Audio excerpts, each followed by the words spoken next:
we're going to talk about exponents and the rules of exponents. A lot of this will be review,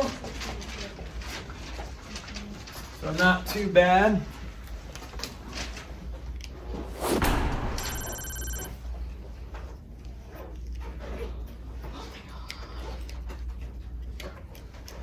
Okay, so we've got an exponential expression, x to the n, where the x is the base, the n is the it's the exponent, but it doesn't have to be a nice, cute little number. Okay, so this is the exponent.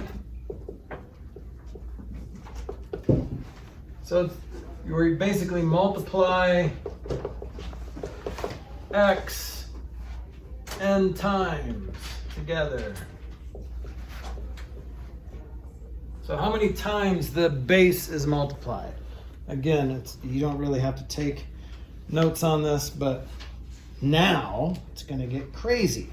So what if this was a negative number? Well, negative exponent has nothing to do with whether it's positive or negative. Okay? I think we briefly talked about this in Algebra 1. Did we talk about it in Algebra 1? Yeah, so more than briefly. So does anyone know how to write this with a positive n? You guys remember? What do you do with negative exponents? You just erase them. You can, but you have to do something first before you can erase the little negative. What do you do? Make the base number negative? No. So then that would... Yeah, reciprocate it. Ooh, nice word. So 1 over x to the n. So you just throw it on the bottom. If it's on the top with a negative exponent, you throw it on the bottom. If it's on the bottom with a negative exponent, you throw it on top. That's what this means. That's what negative exponents are. Okay? So that's in your book. It's actually definition of x to the negative n is 1 over x to the n. Okay? So can you guys do this? Can you guys figure out what 3 to the negative 2 is? 1 over 3 squared. 1 over 3 squared, which is 1/9. That's right, 1 over 9. That's it. That's what you do with negative exponents. You throw them on the other. You don't necessarily throw them downstairs because they could be already downstairs. If they're downstairs, throw them upstairs. If they're upstairs, throw them downstairs. Okay? You guys good with negative exponents so far? All right, so there's some examples in the book that you can look at, but we basically just did, so we're good.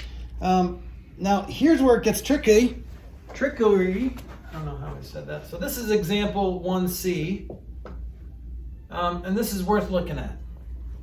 What happens if you do have a legitimate negative number to a negative exponent? Anyone know what that answer is? Isn't it just 1 over negative 3 squared? So 1 over negative 3 squared, not 1 over negative 3 squared. So, and I know the semantics are weird, but the negative, where did I go? The negative, remember, what do you do first? You do exponents first. Exponents first. The negative falls under the same order of operation as like multiplication and division. Okay? So if you negate something, that's like multiplying it by a -1. So that falls under multiplication. So this comes second. Okay? So we're just going to leave that alone for now, and we're just going to deal with this negative exponent, which is 1/9, right? 1 over 3 to the positive 2.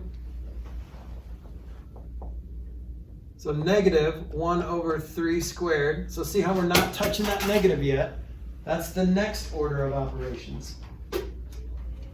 So now we apply the negative, and it doesn't really change much. You just throw it out in front. So here's your answer, -1/9. Okay? So the negative exponent had nothing to do with the fact that this ended up with a negative answer. What made it negative was this negative sign out in front, the big one, not the little one. Okay? What about this? Here's 1D. negative 3 parentheses to the negative 2. What's that going to be?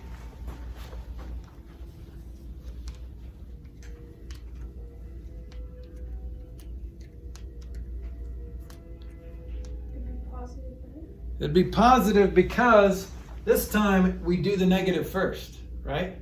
So we don't apply the negative last because parentheses come before exponents. So now that 3 is negative, it's stuck. So what we're going to do is we're going to flip that in its negative state with parentheses, I think. So the only thing you're dealing with now is that turning that negative 2 exponent into a positive 2 exponent on the bottom side. Okay, so now it's negative 3 times itself, which is positive 9. So this would be positive 1/9. But the problem before was negative 1/9. You're going to mess these up. Everyone does, okay? It's going to be hard to remember, okay, is this the one where it stays positive or it turns to negative? Just try to remember the order of operations. Parentheses mean that negative stays with the 3, okay? It's attached now, but this negative is attached after that exponent work is done on the 3, okay?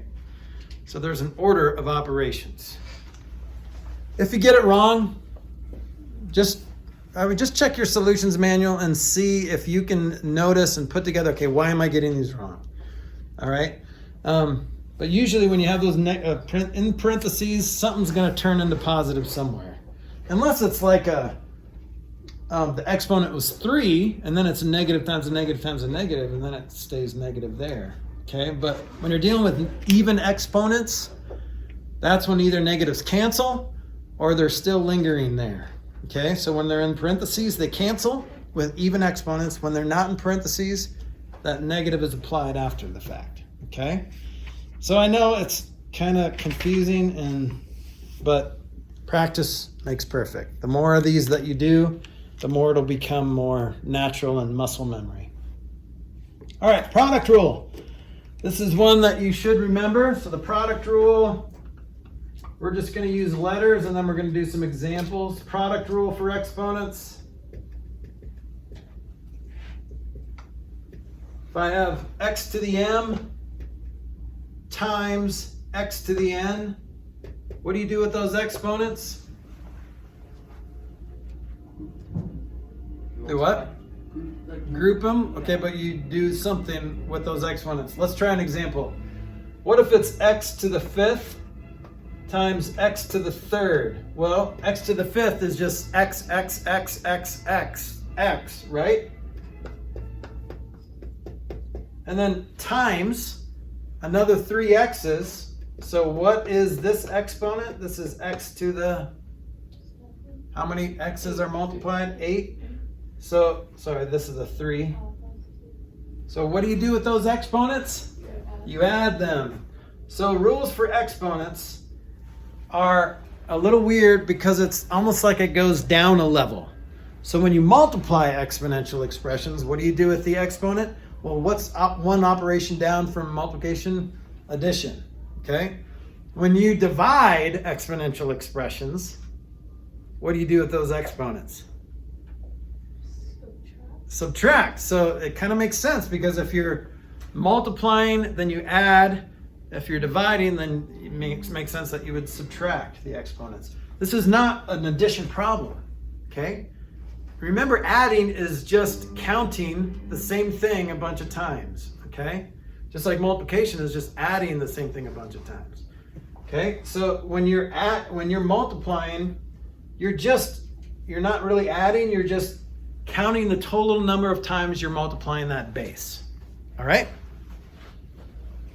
So this applies to anything. These are nice, pretty numbers, 5 and 3. But here's some more complicated numbers if you want. Okay, let's see if I can read this. Here's example 2. X squared, y, x to the negative 2. Or negative 5, I can barely read. Y to the negative 4th. X to the 5th. X. So simplify this. Remember, simplify means Make it as simple as possible with the least amount of ink or lead as possible. So what's the answer? What's the simplified version of this expression? X squared y, x to the negative fifth, y to the negative fourth, x to the fifth x. Drew, do you know? x8, y negative 3. Okay, so x8, don't forget about this x to the negative 5. It's x2. So these guys cancel out. So when you add a negative 5 and a 5, they cancel. So now you're just left with, and you can even do that to make it easier. Because when you add 5 and negative 5, it's x to the 0. And really anything to the 0 is just 1. So when you multiply 1 by something, it doesn't change it. So we can literally just cross those out. It's nice. But let's just write it out like this. Let's just write it out x to the, add all the exponents of the x. 2 plus negative 5 plus 5. What's the exponent here? 1. Don't forget, that's a 1. So when you add all those together, you get 3, I think. So then you get x to the third, and then y, let's see here. Y to the 1 plus negative 4, y to the negative 3. Okay? Is that the only way you can write that answer? No. Sometimes the directions in your homework might say, write your answer with all exponents positive. Okay? Well, there's only one exponent that's breaking the rule, so how do we turn that exponent into a positive exponent? Throw it downstairs. You put it under a 1, but really this just stays on top. So this guy goes downstairs, and I say x to the third over y to the third. Because you can put it downstairs as long as you change the sign. So if your text is asking for positive exponents, that's the only thing you have to do. But this is the right answer. If you ate half of a sandwich, you could say, I ate 1 to the negative 2 power of a sandwich. You could eliminate fractions from your life completely. You don't ever have to use fractions. It's more complicated, but you could say that. It's not 3/4. It's 3 times 4 to the negative 1. You could say that if you wanted to. But that's how you would write your answer with positive exponents. Okay, now I'm going to do one more of those examples because this is probably the most complicated version of this problem. I don't know if we can see it or not. I'm going to erase it and we'll just dedicate a whole board to this problem. Because you guys remember these are like hanging around number 15 or 16 on your tests in Algebra 1. But this is probably as complicated as it will get as far as exponents. Once we get into the power rule, not the product rule, but the power rule of exponents, it might get a little more complicated. But let me, I'm going to put my glasses on so I can read. Here's example 2b. Y to the negative third, x to the fourth, y to the fifth, x to the negative 10, all over, do you guys remember these? Oh, God. Y to the negative 6, x to the negative third, y to the 10th, x squared. Now, you could apply the quotient rule, which means if you have like an exponent over an exponent, or an exponential expression with the same base over the exponential expression with the same base, you just subtract the exponents. But negative 3 minus negative 6 is confusing. And if you're going too fast, you're going to mess it up. So what do I usually do? Do you guys remember what I do? It's been 2 years for some of you. For some of you, it's been 1. What do you do? What would I do first to make it easier? There's 3 or 4 ways you could start this problem. Could you simplify the top first? You could simplify the top first, yes, and just add all those exponents, but that's not what I would do. Okay, but there's nothing wrong with that. You would just have to simplify the top again another time. Once you simplify the bottom, then you'd have to work it out. and you probably end up using the quotient rule, but it's just subtracting the exponents, and that's confusing, especially when it comes to negatives and stuff like that. Did you have your hand raised? Yeah. Can't you like move the negatives to the top and the other negatives to the Yeah, bottom? you could put you could deal with all the negative exponents if you wanted to. But then you still have to apply that quotient rule, which subtraction at that point isn't terrible because they're all positive numbers. But here's what I would do.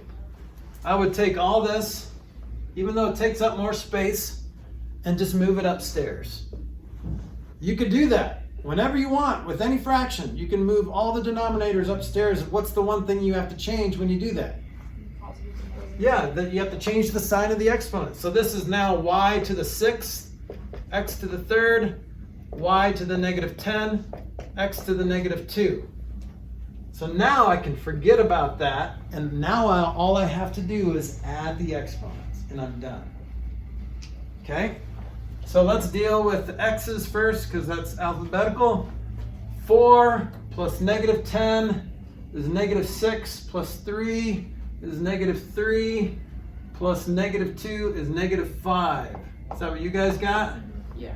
Y to this cancels to -2, not cancels, but goes down to -2, plus 5 is +3, +9, -1. Is that what you guys got? Yes. Okay, so that's the right answer.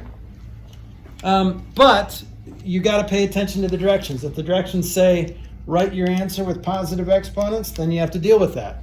And really, you just throw them both on the bottom, right? So I could say or 1 over, because if there's nothing left on top, you have to have a 1 there. X to the +5, and then y to the 1, or just y, because you don't need an exponent if the exponent's 1. So far, so good? You guys remember this? So right now, this is as complicated as it's going to get. So what I would do, this is the problem. I did this in 2 steps. First, I brought the downstairs to the upstairs, and then I just added the exponents, and I'm done. Can you guys handle that? Okay, awesome. So that was example 2B. Now we're doing the power rule. Power rule for exponents is x to the m. Let's say a and b. X to the a, all raised to the b. What do you do with those exponents? You guys remember? If not, that's okay. We're gonna try it with numbers. X to the 3rd, all to the 5th. X to the 15th. Yeah, because what this does, if you're basically, this exponent says multiply x to the 3rd 5 times together, right? So this is x to the 3rd, x to the 3rd, x to the 3rd, x to the 3rd, x to the 3rd. And what do you do with the exponents when you multiply? You add them. 3 plus 3 plus 3, or in other words, fast adding is multiplication. 3 times 5 is 15. So basically, you just multiply them together. So x to the a to the b is x to the ab. Just multiply them together. If you forget the rule, you can always go back to like numbers and figure it out, and then you'll remember, oh, so you multiply. I get it. Because after you do the math like this, do the work, then you realize, okay, what do 3 and 5, how do you get from 3 and 5 to 15? Oh, you multiply them. Okay, so if you always forget the rule, then just work it out with real numbers and it'll come back to you. Okay? But you don't have to forget the rule, because especially doing your homework, you can have this in your notes and you're fine. You have the power rule, you have the product rule, which means, so let's just do an example. I'm going to skip right to the more complicated one. Actually, they're both complicated, so it doesn't matter. So I'll give you 3a. Here's example 3a. X times parenthesis x to the -3rd squared y times x times y to the -2 to the -3 all over x squared all to the 3rd times y to the negative third times x squared to the third. Now this is crazy complicated, but here's the deal. If you guys are like, I don't know how to do this problem. I don't either. I don't know how to do this problem, but I do know the first step. And then after I complete the first step, I'm gonna remember the second step. And after that, maybe the third, if it even gets that far. But, so don't let this confuse you. What will come first, the power rule or the product rule? Power rule. Power rule. Exponents come before multiplication. So let's deal with the exponents first.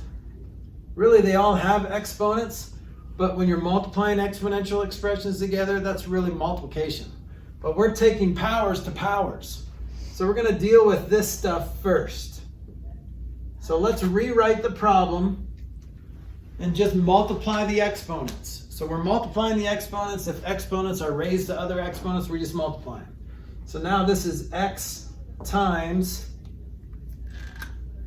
x to the multiplying negative 3 times positive 2. What is it? Negative 6. Negative 6. The y we didn't touch, but this one we did. So remember the exponent, if there's no exponent, is 1. So it's like you're distributing that negative 3 to both of those exponents. So you're multiplying that negative 3 by both of those exponents. So x to the 1 times negative 3 is negative 3. Y, what's negative 2 times negative 3? 6. Positive 6. Good. All over, let's deal with this. X to the 6, y to the negative third, x to the 6. So far, so good? Yeah. See how we just dealt with the exponents. That's it. Now, what do you want to do next? Bring all that to the top. Yeah, that's what I would do. Again, you don't have to. You could simplify all that first. If you want to simplify that, and then use the quotient rule, but quotient rule is potentially confusing, so I'm going to bring that upstairs. So this is x to the negative 6, y to the positive third, x to the negative 6. So now I can forget about that. 9 times out of 10 I'll do that right, but every once in a while I will forget to negate one of the exponents or something. So no strategy is foolproof. So just try to be as OCD as possible. Okay, so now I'm just going to add the exponents. Yay! 1 plus negative 6 plus negative 3 plus negative 6 plus negative 6. Negative 18, negative 17, negative 20. So x to the negative 20th times y to the, let's see here, 1 plus 6 is 7, plus 3 is 10. Is that what you guys got? All right, so you can write it like that, and that's done. If it doesn't say write it specifically, you can just leave your answer like that. Your solutions manual might have it different, but you can do the math at that point. Oh, that's the same answer. I'm good. I'm moving on. So you can write it like that, or just make everything positive.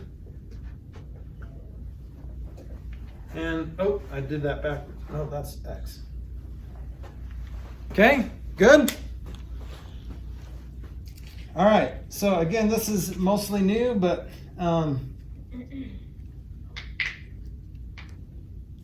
so scientific notation, we'll talk briefly about that as a method of writing a number as the product of a number greater than or equal to 1 but less than 10.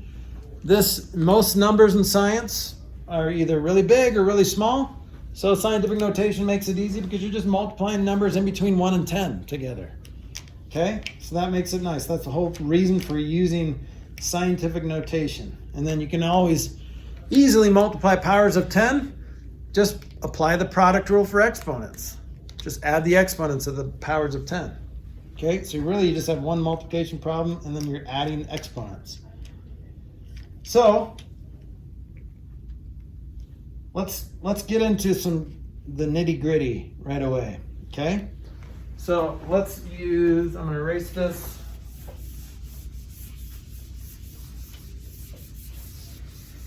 If you guys forgot how to write stuff in scientific notation, we're just going to do a quick refresher. You're going to need to know how to do that in science class, believe it or not. But let's just jump into what your problem is going to be in your homework here. So here's example 4. So this is psi naught scientific notation.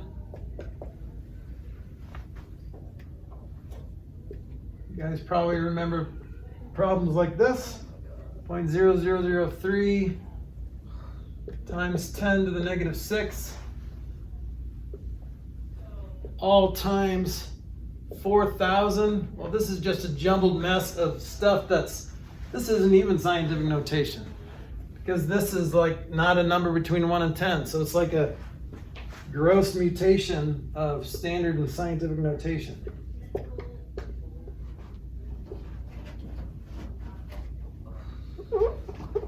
Erase that. Times 10 to the 15th, all times 2,000 times 10 to the 4th. Okay, confusing. What does that number say below, and it's 10 to the what? 15th. Okay. Okay, so first of all, this is not scientific notation. None of this is really scientific notation. It kind of looks like it because it's times 10 to the something on some of it, but it's not. So I'm gonna write all the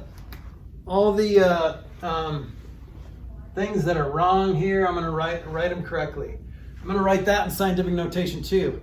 There's nothing wrong with 4,000, but I'm trying to do everything in scientific notation. So I'm gonna ignore these powers of 10 that are already there for just a minute while I rewrite these. So how do you write 0.0003 in scientific notation?